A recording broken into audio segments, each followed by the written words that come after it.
How to change ChatGPT email address. In today's video, I'm going to show you how to change your ChatGPT email address. First, open any web browser and go to chatgpt.com. Once you're on the ChatGPT website, click on your profile icon.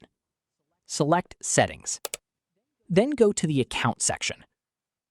Now, click on your current email address.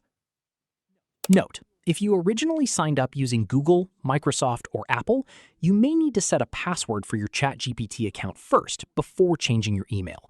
Simply create the password and continue with the email change. Enter the new email address you want to use and continue.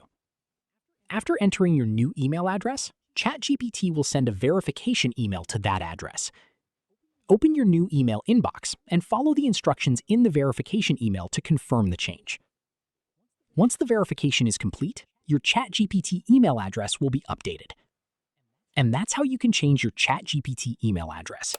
If this guide was helpful, don't forget to like the video and subscribe for more ChatGPT tutorials. Thanks for watching, and I'll see you in the next one.